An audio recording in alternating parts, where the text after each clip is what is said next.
Welcome back to the channel. I'm your host, Midnight Designs, and tonight we're going to be looking at yet another channel in the realm of creepypasta and analog horror. Last time we took a look at Chainmail Chasers, which was a unique look at the origins of creepypasta images, as well as a mysterious curse. Tonight we are going to be looking at the channel VibingLeaf and how they reinterpret old creepypasta stories in a new light. So without further ado, grab your blanket, a bag of popcorn, turn out the lights, and let's dive into VibingLeaf.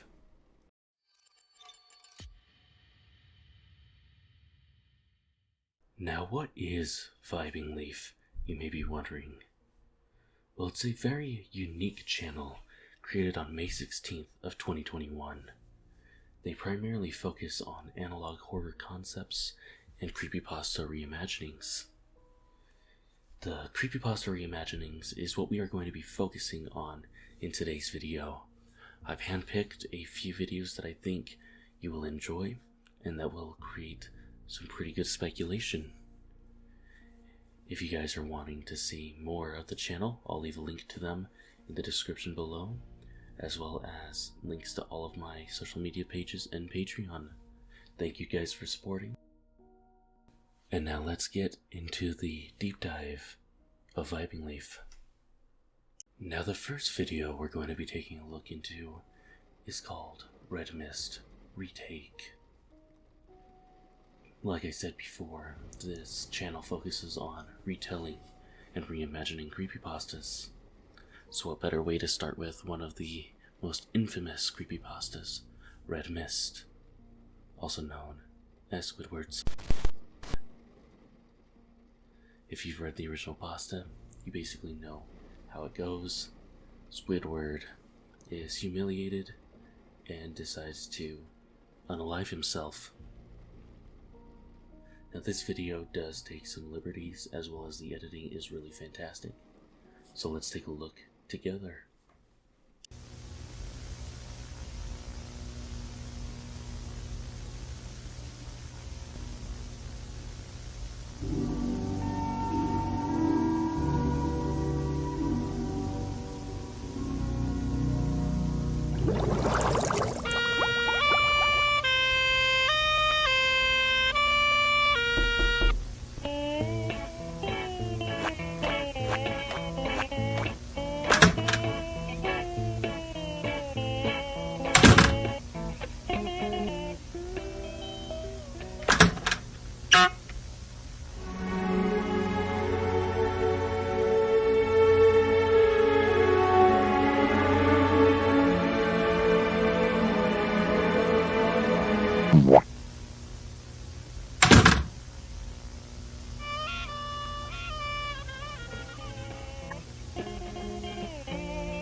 So it's been a while since I've read the original creepypasta, but this whole intro sequence seems to be new. I don't believe that was ever specified in the original pasta. I could very well be wrong. If I am, just let me know in the description or comments below. But this next part is what most of us think of when we think of the traditional Red Mist story.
As we can see, Squidward is visited or tormented by some visions.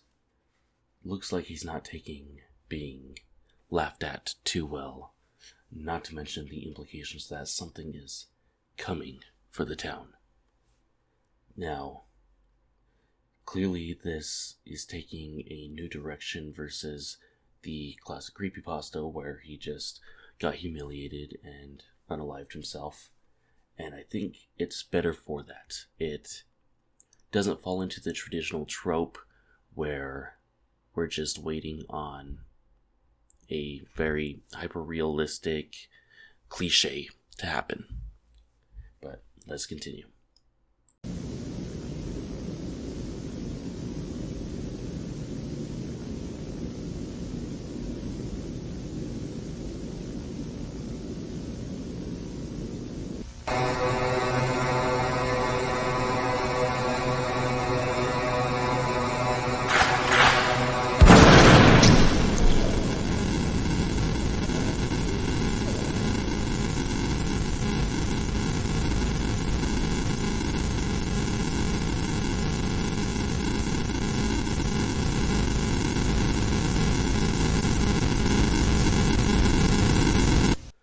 Now, I did have to censor that because,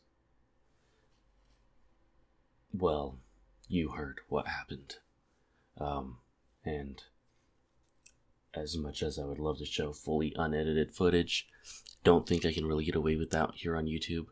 So, yeah. But that's typically where the Creepypasta side would end.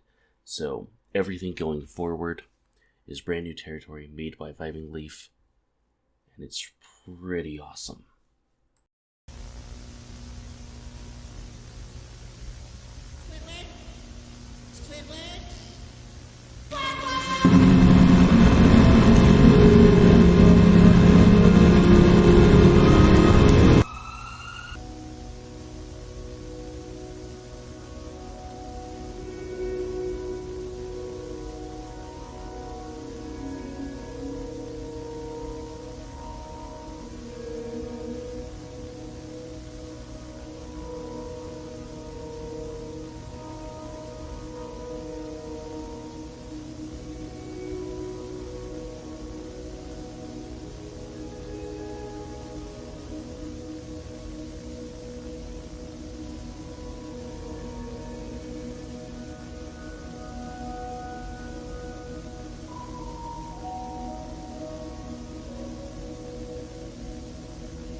And that was Red Mist Retake, a new, refreshing look on an old tale.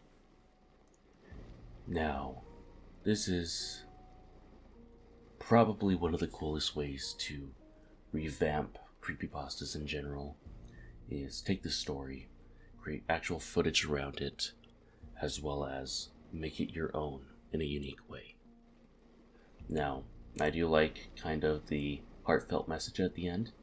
It was pretty cute besides the visual glitches. And then the actual end where we see the three figures, one being pretty sure Suicide Mouse, the other one, just judging from thumbnails, Eyeless Jack, and then obviously Squidward. Now the series is pretty fantastic, and we're going to be delving into the next story that they've been created, which is Jeff the Killer Repaired.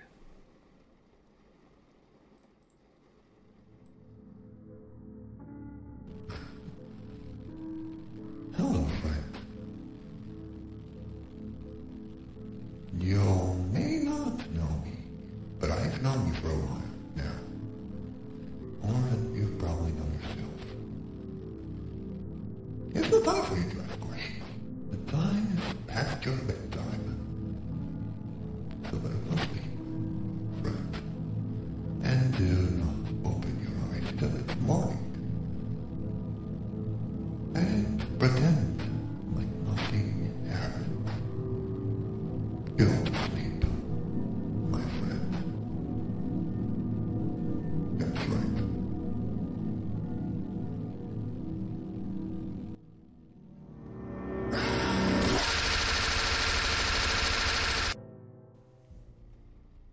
Now, there's not a whole lot to dissect here, as it is a very short video. But I do have to say that while the original Jeff the Killer concept was never that scary, and the image especially never really frightened me, this new design is pretty unsettling. And it could very well just be I am impacted by analog horror style visuals more than most. But the whole concept of Jeff telling you to pretend like he's not even there, and then you mistakenly open your eyes to meet a fate. It's unnerving and really well put together. And that's what the series is just a bunch of really well put together creepy videos. And it's why I decided to cover it, because I feel like it hasn't been given a lot of attention lately, and it deserves a lot of attention. Now, Mouse.avi Retake starts off with some warnings about stolen materials as well as flashing lights and disturbing imagery. After they get through all of that, we get a very classic Mickey Mouse intro, I should say. He rides on a horse and then arrives to Minnie Mouse's place, does a weird little song thing, and eventually gets into a fight. Now, over the course of the next several minutes, we see Mickey delve into a depression and psychosis, which eventually leads to him walking and just eventually dying. Now, it's a very well made video with a lot of inspiration, obviously, from the original Creepypasta, but with some new interesting things put in as well, such as the clock and the figure taunting Mickey as he dies.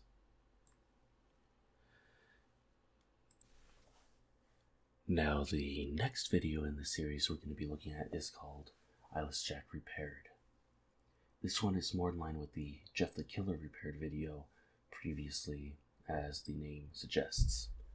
It's very close to the original story where this guy somehow lost his kidney and the doctors don't know how. But instead of taking a picture of the entity, this version of events, he decides to record it. That way there is undeniable proof that there's something out there hurting people. Now it's really well done, much like the rest of the videos in the series, where it just has that very antique feel to it. Even though it's all created digitally, it has a very VHS quality, which is what analog horror is supposed to have, but I find a lot of times gets wrong. Now, the design of Jack is very close to his original, but I think that what changes they made was definitely for the better, even if he does look more like Ghostface rather than the traditional eyeless Jack. Again, these repaired videos are very short, as are the rest of the ones we are going to be looking at today. So yeah, let's get into the next one, smile.jpg.